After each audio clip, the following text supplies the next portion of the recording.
بسم اللہ الرحمن الرحیم الحمد للہ رب العالمین وبہ نستعین وصلی اللہ وسلم علی سید الانبیاء والمرسلین وعلی آلہ واصحابہ اجمعین ومن تبعہم باحسان الی یوم الدین اما بعد۔ ہر چہارشنبہ بعد نماز مغرب پچھلے کم و بیش 6 سال سے ہمارا درس ہوتے آ رہا الحمدللہ، لیکن کبھی کبھار کسی مناسبت سے ایسی تنگی آ جاتی ہے، ایسی آزمائشیں آ جاتی ہیں کہ اس دن کا درس دینا بہت مشکل ہو جاتا ہے۔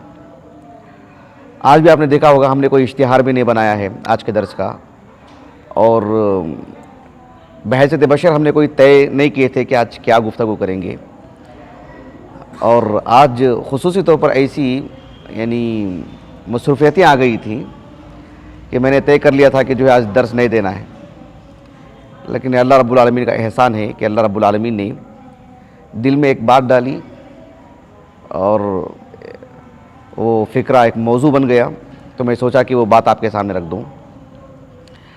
آج کی اس نشست میں انشاءاللہ تعالی میں ایک طالب علم اپنے استاذ کی قدردانی میں، اپنے استاذ کا ادب بجا لانے میں، اپنے استاذ کے احترام میں، اپنے استاذ کی خدمت میں کس طرح سے ہونا چاہیے، میں ایک مثال دوں گا آپ کو انشاءاللہ تعالی، جو ماضی قریب کے علماء کی مثال ہے۔ کس کی مثال ہے؟ ماضی قریب کے علماء کی مثال ہے۔ ایک کتاب ہے جس کا نام، کتاب کا جو نام ہے، آپ دیکھیں اگر ملتی ہے تو ضرور پڑھیے گا اس کو۔ کتاب کا نام ہے الشیخ احسان الہی ظہیر۔ الشیخ احسان الہی ظہیر عربی کتاب ہے۔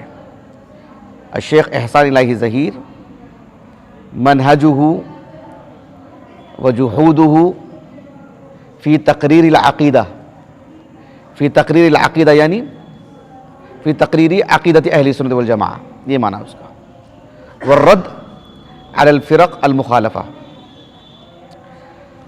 تو یہ ایک دکتورا کا رسالہ ہے، تقریباً 800 صفحے کی کتاب ہے۔ کتاب کے مصنف کا نام ہے دکتور علی بن موسیٰ الزہرانی، علماء سعودیہ میں سے ہیں۔ شیخ احسان الہی ظہیر رحمہ اللہ کی زندگی کے بہت سارے گوشے سے بیان کیے گئے ہیں جو بہت کم دیگر جگہوں میں ملیں گی۔ اس میں شیخ احسان الہی ظہیر رحمہ اللہ کا اپنے اساتذہ کے تئیں کیا کچھ ان کا رجحان تھا، کیسی ان کی خدمت تھی، وہ سب کچھ اس میں کچھ نادر واقعات ہیں۔ ایک واقعہ میں آپ کو سناتا ہوں انشاءاللہ تعالی نہایت اختصار کے ساتھ۔ شیخ احسان الہی ظہیر رحمہ اللہ، جن کو ہم بچپن سے علامہ احسان الہی ظہیر شہید اس نام سے ہم جانتے ہیں، علامہ احسان الہی ظہیر رحمہ اللہ کا جو ہمارے سے تعلق ہے میں آپ کو بتاتا ہوں کہ جامعہ دارالسلام عمر آباد میں ہم لوگ پڑھنے کے لیے گئے، تقریباً جماعت پنجم میں، یہاں کی پنجم نہیں، یہاں کے اعتبار سے صف الخامس جو ہم لوگ پنجم بولتے ہیں، وہاں پر پنجم ششم، کم و بیش اول سے لے کر کے پنجم جماعت تک ہم لوگ حنفی مسلک پر تھے۔ ہمارا ددیال ننیال سب حنفی ہیں، اور ہم نے مشکات العلوم تارا منڈل سٹی مارکیٹ وہاں پر ہم نے حفظ کی۔ احناف کا مدرسہ ہے، پورے صوبہ کرناٹکا کا سب سے معیاری مدرسہ ہے، اور جامعہ دارالسلام عمر آباد میں ہم لوگ پڑھے تو حنفی المسلک تھے۔ جب میں صف الثالث میں تھا، یعنی سوم میں عمر آباد میں، تو مولانا عبداللہ صاحب عمری مدنی حفظہ اللہ حیدرآبادی، جو فی الحال چنئی میں رہتے ہیں، ہم لوگوں کو بلوغ المرام پڑھاتے تھے۔ انہوں نے جو پڑھایا وہ اپنی جگہ پر، لیکن حدیث رسول کی محبت، اتباع سنت کا جو جذبہ وہ دلاتے ہیں، یہ قابل دید ہے۔ یہ آپ کی تدریس پر بھاری پڑ گئی وہ چیز، جتنا اچھا سمجھاتے تھے اس سے کہیں زیادہ جو اتباع سنت کا جو جذبہ دلاتے تھے وہ۔ تو اس وقت بھی اللہ تعالیٰ کی توفیق کے فضل و کرم سے کچھ باتیں دل میں بیٹھ گئی تھیں، لیکن شرع صدر والی بات نہیں تھی. جب میں پنجم میں تھا تب اللہ کے فضل و کرم سے ایک مسلک اہل حدیث ایک مکمل طور پر جو ایک یعنی ہر پہلو میں سلفیت کا جو معاملہ ہے اس کو اختیار کرنے کا جو مزاج تھا اللہ تعالیٰ نے وہ بنا دیا. لیکن شیخ احسان علیہ زہیر، علامہ احسان علیہ زہیر کی اگر بات کریں تو ہمیں پتہ بھی نہیں تھا کہ وہ کون ہیں، وہ اہل حدیث ہیں کہ وہ حنفی ہیں، وہ کون ہیں ہمیں پتہ بھی نہیں تھا. علامہ احسان علیہ زہیر کے بارے میں بات کر رہا ہوں. ابھی ہم لوگ شعبہ حفظ میں تھے، چھوٹی عمر میں، 10 سال بھی ہماری عمر نہیں تھی، لیکن ہمارے والد صاحب اس وقت جو ہے وہ ٹیپ ریکارڈ ہوتا تھا، اس میں کیسٹ ڈال کے سنتے تھے. تو ہماری جو مرکزی مسجد ہے نا چار مینار، اس کا جو کتب خانہ ہے وہاں انتقال ہو گیا، ابھی تقریباً لاک ڈاؤن میں انتقال ہوا.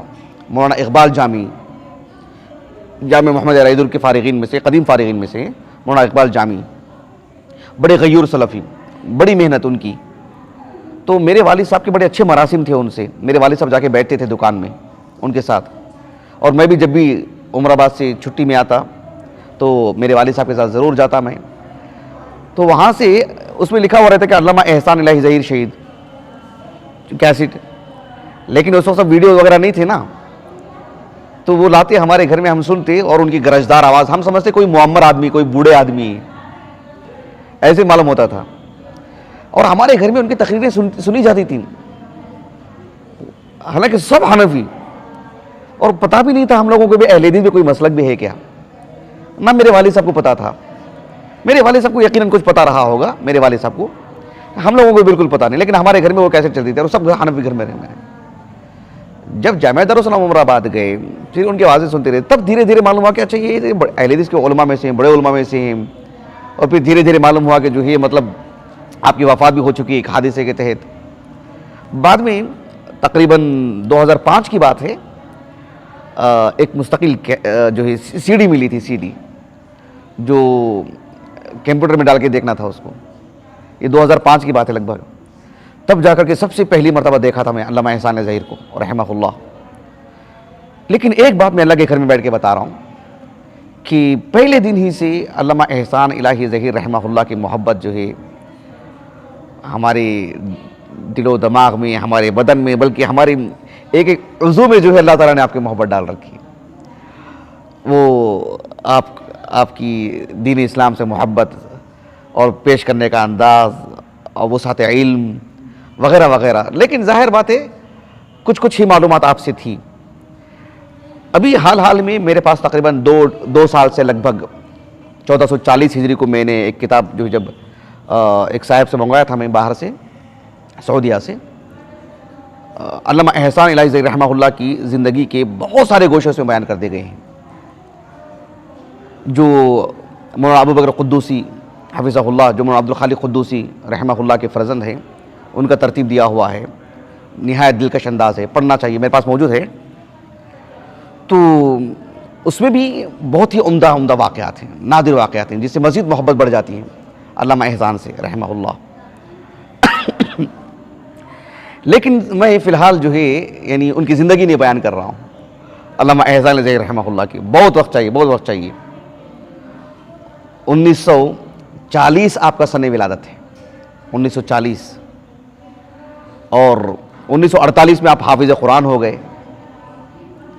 پھر درس نظامی کا جو معاملہ تھا وہاں پر آپ نے پڑھا.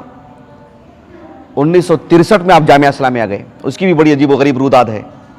آپ پڑھیں گے تو واقعی عجیب لگے گا آپ کو جو انہوں نے بیان کیا اس میں. علامہ احسان الہی ظہیر رحمہ اللہ 1965 میں آپ کی شادی ہوئی. جانتے ہیں آپ کی جو زوجہ محترمہ ہیں وہ عالم اسلام کے ایک عظیم عالم دین مولانا محمد گوندلوی رحمہ اللہ کی دختر ہیں، ان کی بیٹی سے آپ کا نکاح ہوا. علامہ احسان الہی ظہیر رحمہ اللہ کی علمی شخصیت اور عالمی سطح پر آپ کا کیا مقام مرتبہ ہے، آپ کی تالیفات وغیرہ، یقیناً یہ آپ کی شخصیت پر گفتگو ہوگی، وہ آج ہمارا موضوع نہیں ہے. آپ کے نام سے میں نہیں سمجھتا کہ کوئی واقف نہیں ہے، لیکن میں آپ کی زندگی کا ایک واقعہ آپ کو بتانا چاہ رہا ہوں. علامہ احسان الہی ظہیر رحمہ اللہ جامعہ اسلامیہ کے ان طلبہ میں سے ہیں جو اوائلین میں سے ہیں.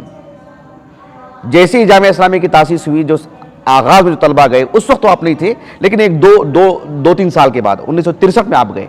آپ سے پہلے کافی طلبہ موجود تھے وہاں پر. علامہ احسان الہی ظہیر رحمہ اللہ جن علماء کے پاس پڑھے ہیں وہ عالم اسلام کے نامور شخصیات، شیخ محمد ناصر الدین البانی رحمہ اللہ، شیخ عبدالعزیز ابن باز رحمہ اللہ، شیخ محمد امین الشنقیطی، یہ سب کیسے علماء ہیں، اللہ اکبر. ان سب اصحاب علم سے آپ نے پڑھا ہے، شیخ عطیہ سالم وغیرہ سے. شیخ البانی رحمہ اللہ ہوں، شیخ ابن باز ہوں، دیگر اصحاب علم ہوں، بڑے بڑے علماء نے آپ کے بارے میں بہت بڑی بڑی باتیں کہی ہیں شیخ احسان الہی ظہیر کے بارے میں. لیکن جس کتاب کو میں نے ابھی حوالہ دیا نا آپ کو، شیخ احسان الہی ظہیر منہجہ و جہودہ فی تقریر العقیدہ والرد علی الفرق المخالفہ، اس کتاب میں علامہ احسان الہی ظہیر رحمہ اللہ کا شیخ البانی رحمہ اللہ سے کیا تعلق تھا اس کو بیان کیا گیا. اس میں صرف وہ سنا کر کے میں اپنی بات کو ختم کر دیتا ہوں. شیخ البانی رحمہ اللہ علامہ احسان الہی ظہیر رحمہ اللہ کے علم سے بھی متاثر تھے، آپ کی ذہانت اور ذکاوت سے بھی متاثر تھے، اور آپ کے مطلب اخلاق سے بھی، آپ کا جو اساتذہ کا جو احترام آپ کے دل میں تھا اس سے بھی. اس میں انہوں نے شیخ البانی رحمہ اللہ کی عبارت انہوں نے نقل کی ہے. عبارت مطلب شیخ البانی کا قول، شیخ البانی رحمہ اللہ کا قول نقل کیا انہوں نے علامہ احسان کے بارے میں. کیا قول کہا کہ لقد کان من الاذکیاء. کس کے بارے میں بتا رہے ہیں؟ کہ علامہ احسان الہی ظہیر رحمہ اللہ نہایت دانشمند انسان، نبلاء میں سے ہیں، انتہائی زیرک. سمجھ رہے ہیں آپ؟ کہا کہ لقد کان من الاذکیاء، اور ساتھ میں جو بات کہی شیخ البانی نے وہ حیران کن ہے. آپ نے کہا کہ ولا انسى اخلاقه وتأدبه معي. کہا کہ میں علامہ احسان احسان الہی ظہیر رحمہ اللہ ان کے اخلاق اور میرے حق میں ان کا جو ادب تھا نا وہ میں کبھی بھلا نہیں سکتا. شیخ البانی کہہ رہے ہیں، شیخ البانی رحمہ اللہ کہہ رہے ہیں کہ لا انسى اخلاقه وتأدبه معي. بحیثیت ایک طالب علم، ایک تلمیذ، میرے حق میں جو انہوں نے ادب بجا لایا نا، میرا جو احترام ملحوظ رکھا نا، کہا کہ وہ کردار میں کبھی بھول نہیں سکتا احسان الہی ظہیر کا. بات واضح ہوئی آپ کو؟ انہوں نے ایک واقعہ لکھا ہے کہ شیخ البانی رحمہ اللہ اپنی تلمیذ علامہ احسان الہی ظہیر رحمہ اللہ کے ساتھ لندن کا سفر کیے. کہاں کا؟ لندن کا سفر کیے. اس سفر کے دوران کیا ہوا پتہ ہے آپ کو؟ آپ نے لکھا، کون مصنف کا نام کیا بتایا تھا میں آپ کو؟ دکتر علی بن موسیٰ الزہرانی. انہوں نے لکھا شیخ البانی رحمہ اللہ کے حق میں کیسا ادب بجا لاتے تھے شیخ احسان الہی ظہیر. کہا کہ فَكَانَ يُدَلِّكُ قَدَمَيَ الشیخ الالبانی احتراما وتقدیرا لہو. کہ دوران سفر علامہ احسان الہی ظہیر رحمہ اللہ شیخ البانی رحمہ اللہ کے پیر دباتے تھے. علامہ احسان الہی ظہیر رحمہ اللہ کہا کہ فَكَانَ يُدَلِّكُ قَدَمَيَ الشیخ البانی، شیخ البانی رحمہ اللہ کے پیر دبایا کرتے تھے. کون؟ علامہ احسان الہی ظہیر رحمہ اللہ. جن سے علم لیتے ہیں ان کے حق میں کی جانے والی خدمت پر اللہ رب العالمین کتنا بڑا درجہ دیتے ہیں. دیکھیے کتنا عظیم مقام سے نوازتے ہیں. علامہ احسان الہی ظہیر رحمہ اللہ کی آج جو شخصیت ہے بھائی الفاظ نہیں ہیں، اور سچ کہہ رہا ہوں. ایک ہوتا ہے تواضع، ایک ہوتا ہے ایک انسان کے پاس بہت معلومات ہے لیکن پھر بھی کہتا ہے کہ میں کہنے سے میری زبان قاصر ہے، وہ ہوتا تواضع. ایک ہوتا بھی معلومات ہے مطلب زبان واقعتاً قاصر ہے. ہمارے اندر اتنا دمخم ہے ہی نہیں کہ میں احسان الہی ظہیر رحمہ اللہ کے بارے میں گفتگو کروں، ان کے بارے میں بتاؤں. وہ شخصیت ہے ایسی. لیکن آپ دیکھو اتنی بڑی شخصیت، لیکن پیچھے کے اسباب دیکھو، سبحان اللہ. کہا کہ فَكَانَ يُدَلِّكُ قَدَمَيَ الشیخ الالبانی احتراما وتقدیرا لہو. دوران سفر یہ معاملہ. اور شیخ البانی کتنے متاثر ہوئے؟ کہا کہ لا انسى اخلاقه وتأدبه معي. کہا کہ علامہ احسان کے جو اخلاق ہیں، ایک باادب طالب علم ہے، اس طالب علم کا ادب میں کبھی بھلا نہیں سکتا. سبحان اللہ. اللہ تعالیٰ سے دعا ہے کہ اللہ رب العالمین ہم کو بھی صاحب علم بنائے اور بااخلاق بنائے، اپنے بڑوں کے ساتھ بھی اپنے چھوٹوں کے ساتھ بھی. سبحانک اللہم و بحمدک اشہد ان لا الہ الا انت استغفرک و اتوب الیک.